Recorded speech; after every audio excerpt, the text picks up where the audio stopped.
Welcome to the CISSP Cyber Training Podcast, where we provide you the training and tools you need to pass the CISSP exam the first time. Hi, my name is Sean Gerber, and I'm your host for this action-packed, informative podcast. Join me each week as I provide the information you need to pass the CISSP exam and grow your cybersecurity knowledge. All right, let's get started.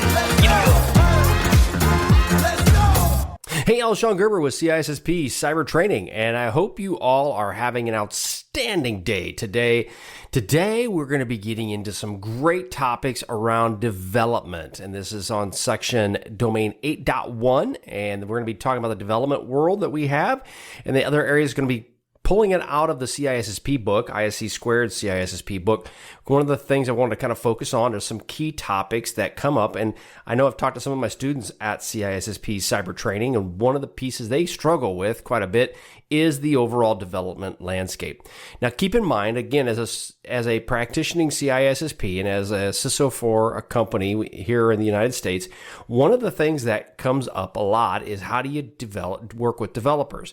Now, if you're dealing with the development life cycle, that is a challenging spot, especially if you're with a company you've never really done much within the development world. And I'm going to tell you right now that in my space, I've dealt mostly with a strategic kind of understanding around development. I work with developers on a daily basis in this position that I'm in right now, but me getting into the depths of what they understand, I just get into enough that I can be conversational. And that's where you want to understand when the CISSP, it doesn't mean you have to understand what is a library specifically in a specific programming language such as Python or C# or C++. You don't have to necessarily know that to the level of degree, but you do need to be able to understand the strategic view of what a library is. And I'm just using that as one example. So as we get into the section 8.1 or domain 8, we're going to understand this from a high level approach. I guarantee you there are people out there that are a gazillion times smarter than me in the development world. And therefore, it's important that you look at other options. But from a CISSP standpoint, you need to really just understand the overall high level concepts and constructs around development so that you can be conversational and that you can help make decisions based from that level of knowledge. Okay, so let's go ahead and get started into this. And one of the first ones we're going to talk about is a library. Now, I would understand that what is a typical library? Well, the libraries that I grew up with were in the school system and you go, or they're in the local community where you live and you go check out books. Same kind of concept, right? When you're dealing with libraries within the development world, it's a collection of various levels of code that is there that you can call upon. Now, I'm going to use an example around Python. So when I taught my students at the local college in Wichita State University here in Wichita, Kansas, one of the things I had them do as an exercise was to be able to create a Python script specifically to teach around IoT. And in that Python script, they would pull from a library. And in those libraries were such as the time code, there was various levels of code as it relates to the Python capabilities. And so you would have to call up those libraries and they would run in this program. And what it does is it allows you to have these books, as a better term, to be able to pull from to run in your code, whereas you don't have to have all of that code available to you. You can just have these predefined libraries and you can pull from them. So it's all set up already, and you can then just download it and go. Now, one of the cases as it relates to security is there's also cryptographic libraries, and these are already done, and you can then call upon them from a development standpoint. Now, one thing to keep in mind is there's a podcast I listen to frequently from Steve Gibson, and it's called Security Now. And he's big into very technical, very good podcast, but it's quite technical if you really like that, it's a great podcast to listen to. But he talks a lot about when we're dealing with encryption. And the fact is that if you deal with someone who likes to create their own encryption code, run away as fast as you can. And the reason behind that is because the current encryption algorithms that are out there are tried and tested, and people are banging on those things on a daily basis. So if there's flaws, they find them.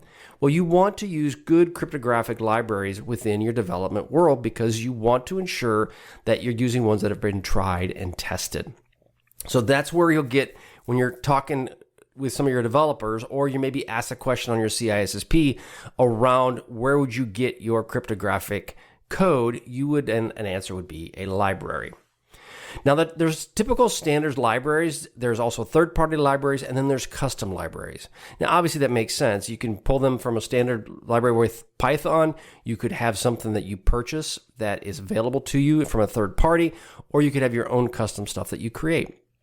You can get shared libraries that are out there and available that you can use off of GitHub and other areas, but you want to also be careful with what you get shared libraries from, because if you're a bad guy or girl, where would you put bad code? You could put it in a library. Now, there's different language-specific libraries. You've got your C Sharps, you've got your Pythons, you have your Javas. They're all various libraries that are available for you. Now, when it comes to the packaging, these libraries come in not like an individual book. They come in a package, and you would then uncompile that package. That's probably the wrong word, but you would basically extract the information out of that package, and that would then install it on your development environment. Now, when I deal with JavaScript, it's called NPM. It's November Papa Mike. And when you're Python, it's pip. So you'd get on the command line and you would type in pip and then the library that you're looking for, and then it would bring that into your environment. And so you need to understand that if you're going to talk to a developer, they may ask you questions about libraries, and then you just need to know what the basic concept of them are. Now, when you're dealing with package managers, this is something that's specific, language specific again. Well, if it's Java or if it's Python, you would have a package manager. And this package manager, its purpose is to automate the process of installing, upgrading, and configuring these packages. It also will allow you to remove them as well from the overall operating system. So these package managers, if you hear that term or you read that term in your CISSP, they are designed to remove, upgrade, or modify these various software packages or libraries within their environment. Now, the common use case of these packet managers, like I mentioned, is to remove them. They do allow you for an easy way to upgrade your overall libraries as well. And just kind of think of it as your uninstall or your add or remove programs if you're dealing with Windows. And that's the whole purpose, is just to give you that ability to add or remove the library as needed. Now, one possible negative consequence you've got to understand about libraries. So just keep in mind, like we talk about the overall package deployment itself. So we talked about pip and Python. And like I mentioned before, you can have these third-party libraries that are available to you. Well, if you have these packet managers and they go out and they grab new updates, again, this comes down to understanding where you're getting these updates from. If you would be getting them from a trusted source, and typically that trusted source would be someplace internal or a highly well-paid, I mean, you're dealing with a third party, that you're getting this code from someplace that maybe goes through good checks of their software. If you get your packages from places such as, let's say, GitHub, and you're not paying attention to where you might get that information or who collaborated with it, you could very easily have malicious software be added into your environment through this package manager. So as you're talking to your developers, and again, talking from a high-level perspective, you explain this to them to go, okay, where are you getting this information from? What is the information in it? Is this a trustworthy source? Those are the kind of conversations you would have with your developers and also to educate them on the risks associated from grabbing this information from places upon the internet. So now we're going to talk about some development tool sets that are out there that you may have to deal with. So there's a thing called IDE, which is India Delta Echo. And IDE is an integrated development environment. And really what it comes down to is it provides you the entire capability of a computer program for your software development environment. So I've got guys that will talk about getting access to the Python IDE. And there's one such as PyCharm. I know when I used them I can't even think of the name of it. On the different Raspberry Pis, there's a couple of other ones, and I'm just losing a total blank with them. But that IDE environment will install within your Python, within your Raspberry Pi, and then you can use that from your development standpoint, and it acts as a way to develop these overall programs within the Raspberry Pi itself. The nice part about this is that it has all of the aspects you need from a cybersecurity standpoint as it relates to the various encryption mechanisms and so forth. It also will give you the real-time debugging. I know when I would force my students to go and run their program within their Raspberry Pi, and I would ask them to debug it. And then it would tell them where they had errors, what line they had errors on, and they would have to go back in and look at the code and make the changes as necessary. And I purposely put errors in the code that I gave them to see if they would find the errors itself. But then came ChatGPT, and now you can just throw your code into ChatGPT, and it'll provide you something quite wonderful. Now, I will tell you, as it relates to ChatGPT and your developers, I highly recommend its use. I really do, especially if you're going to be developing code that is utilizing very common types of code. If you like, for example, that Raspberry Pi instance I give you, the code I had for them was very easy, very simple, because I'm very simple. And what ended up happening was it was designed to act like a garage sensor. So in the United States, people have lots of garages to store their cars in. Well, in the case of as you drive your car into this garage, it has a proximity sensor on it that would tell you how close you get. And you can modify the proximity sensor to have it give you different colors based on the distance you are from the Raspberry Pi. So as you get closer, it's green. Then you get a little bit closer, it's yellow. Then when you get to where it needs you to stop, you hit red. So again, a very simple program, not complex by any stretch of the imagination. But the interesting part, though, is you can get all of that code from ChatGPT. I would spend, because I'm not a developer, weeks developing that code, just trying to understand it and put it in place. Then along comes ChatGPT, and in about 1.2 seconds, it can develop that same code for me much quicker, much better, without any bugs that I might have in it. So I highly recommend that your folks, if they are in the development world, use ChatGPT to their benefit. So the negative is this, though, is if they use it too much and then they start pulling it from other areas outside of what they're known, they need to make sure they still need to understand the code, because whatever you grab from ChatGPT and put in your environment, it's still imperative that you understand what each line is doing, because it could, hypothetically, some bad stuff get injected in this code and you didn't even know it. So you must always trust and verify your code before you enter it into your programming language. Okay, compilers. Now, these translate high-level code into machine language or bytecode. A compiler is often used to build an endpoint security solution written in languages such as C and C++, but it's used in different languages as well. But it basically pulls it all together. It translates it all, it compiles it, it puts it into a form where it actually will work. Another one is a debugger. Now, this is used to test and debug code. I mentioned before, you can find, they have this as part of a CI/CD pipeline as well, where your CI/CD is your continuous integration, continuous development process, or its pipeline. And what will happen is this debugger, as you put your code into this CI/CD pipeline, you put it in, it runs through all of these different aspects and these checks and then comes out at the end of where you want it to be. There's automated debugging platforms out there that will look for errors and issues with your code, and then also tie it back to what we call the CVE, which is your common vulnerability ease exploitation. There's something else to that, but it's CVE. Gosh darn it, I'm losing my mind.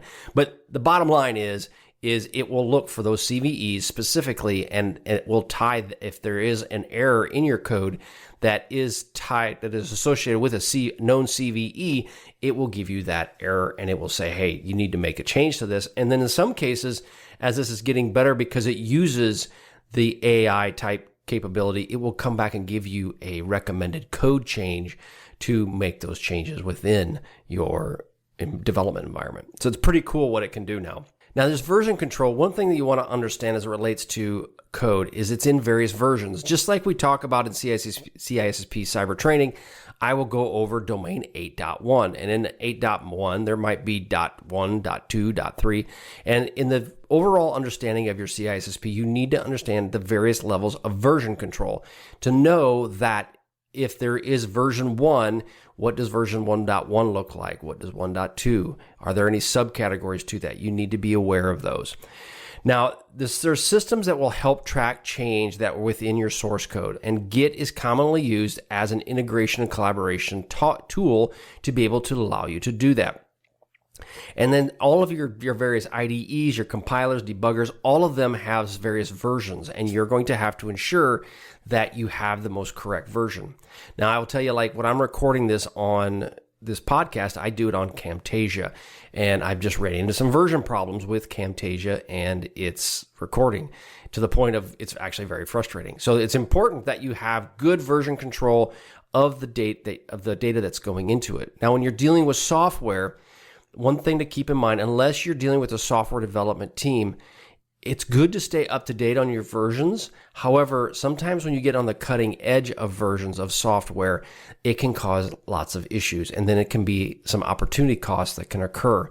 My team would always keep one version behind. They weren't the most current version, but they also weren't they weren't so far back. When I first started with my development team, they were like on version 10, and below where they were supposed to be. They'd never updated their software. And because it worked, so why should I update it? Well, as we went further into this, there was a lot of functionality that helped them create much more secure code with the most current versions. So we forced them to go through an upgrade. And of that upgrade is extremely challenging, especially if they haven't done it in a long time. So you need to make sure that your folks in your development world, they stay up in the most current versions of their software that you feel comfortable with. Again, like I said, we stayed one version behind the most current one because it took so long to upgrade, and then we wanted to make sure that it was done in a very timely manner and also in a most secure manner. Okay, so now object-oriented programming. What exactly is this? Now, grasping OOP, as it's commonly called, this can help a lot when you're dealing with in your cybersecurity world and as a professional to help you design better security models. Okay, so as you're working with your development teams, understanding OOP, at least from a contextual or conversational standpoint, can really help a lot with the security model aspects and also vulnerabilities that you may find within software itself. Just try to understand the basics around this. You have objects and classes. Now, think of a class as a blueprint that outlines the properties or the attributes and the potential actions/methods that this object will have. So as an example, you may have, these could be objects that you would see in security. You have user, you have username, you have password, you have login, logout. Those are key attributes that you would see within the development space. So if you're programming in C#, whatever language you're in, Python, the attribute would be user or username, password, or potentially log in, log out. Those are the key aspects that you may see as it relates to security. Now, these objects are individual instances of that class. So each object would represent a specific user. Now, how does that currently work within cybersecurity? Well, what it does is it allows for it to be modular based. It allows this code base to be organized and be thought of as well self-contained units that are tested and updated independently of what you currently have out there. And it's crucial that you understand, especially when you're working on anything that would be of large significance, is that it helps you make it easier to identify and patch vulnerabilities because you have a framework in which you are following. It does allow for code reuse to be done, and though through inheritance, these various classes, right, your user, your username, all of these can then create or they can inherit the protections or the processes that you already had in place with the original code. So as an example, if you had a code that had called out super user, right, so let's just think of that as within Linux, where you had SU, right? So that's your super user. You could inherit properties from the base user, okay? That would be the user class. You can inherit those and allows it for being code to be reused multiple times. So you don't have to create new code specifically for this super user class. Now, the downside, obviously, that is that if the base is incorrect, you could then inherit some of the vulnerabilities that come with it. So it's important that you have a good code base when you do this. Now, the flexibility around all of this is a thing called polymorphism, and that allows objects to be treated as instances of their parent class. So it allows that for a much simpler code, and it allows for fewer errors because it can take the parent class and then it can allow those objects to be treated as such. So basically you could have a simple design function that's done to validate different types of user credentials based on the polymorphism which is being allowed. Again, allows you for flexibility. Then there's another aspect called encapsulation. This allows for data to be hidden from the outside, basically exposing only what is necessary to go through the public methods. So it's important that if you have sensitive information that you don't want shared, across the internet, you can encapsulate this data to be hidden from outside entities. And then the last part is when we deal with abstraction. Now, abstraction, this can be very complex, but it allows you to hide the intricate details and expose only the essential features, making it much easier to understand, especially when you're dealing with large amounts of code. Some key terms you got to remember is classes, objects, inheritance, polymorphism, encapsulation, and abstraction. And those are the key concepts. And therefore, as you're working in cybersecurity, it's important for you to understand each of those. So what are some practical applications as it deals with security? Well, when you're dealing with OOP, it allows you to design robust authentication pieces and mechanisms that could be tied to this user class. So if you have the user class that we defined earlier, so that was your class, you could actually have a two-factor authentication that could be set up specifically for this class that is tied to basic username and password verification. So it allows you to pull in what was learned from the user and be able to use that. You also can use it within firewalls and other types of security out there where you could have an object-oriented rule that looks at specific network packets and is looking for very specific items to come out of network packets. Or it could be looking for something that would be inappropriate within that network packet. And that programming language within the security tool or mechanism could actually look at that as well. When you're dealing with encryption, there's also algorithms that could be implemented within these various classes that you want to have it work on. And therefore, it allows you to reuse these cryptographic aspects over and over again. There's a great podcast by Steve Gibson, and he talks about, our podcaster, he talks a lot about encryption and the importance of utilizing known encryption algorithms and not grabbing algorithms from people that are on the internet that come up with their own ideas. So it's important for you to really truly understand that when you're dealing with object-oriented programming, there are some basic concepts you need to be aware of. And the basic concepts, again, we kind of bring down the core pieces of this, is classes, objects, inheritance, polymorphism, encapsulation, and abstraction. And you'll see questions on the CISSP that are going to talk into each of those. And some key bullets to take away from OOP. Classes are blueprints. They're blueprints for the specific object, and they define the class and the attributes and the methods. Your objects are instances of these classes, and then how each object represents the entity. Obviously, the servers, the hardware, they are acting in that entity. And we talked about inheritance, where it reuses code and how we can reuse code from user and super user. We talked about polymorphism and how it can be used with the same interface, but it can allow multiple underlying pull-ins from other protocols to help increase its flexibility. And then you have encapsulation, which restricts direct access of the object. So like we talked about with the internet, it will encapsulate that data and allows it to not be shared. And then you have abstraction, which is very complex systems, and it keeps it in a much more manageable pieces. And it can even create a higher level of security when you have abstraction involved. All right, that's all I've got for today. I hope you guys have a great, wonderful day. Make sure you come back on Thursday.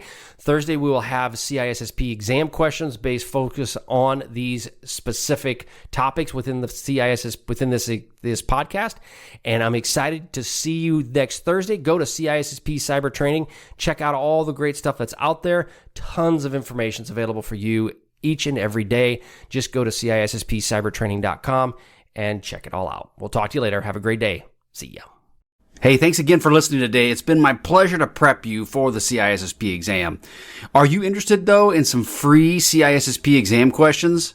Head on over to freeCISSPquestions.com and sign up to join my email list, and you'll receive access for 60 free CISSP questions each and every month for the next 6 months. That's a total of 360 questions just for signing up with CISSP Cyber Training. You'll also gain access to other free CISSP resources, so just head on over to freeCISSPquestions.com and sign up, or head on over to CISSPcybertraining.com and sign up today. Have a wonderful day, and we will catch you on the flip side. See ya.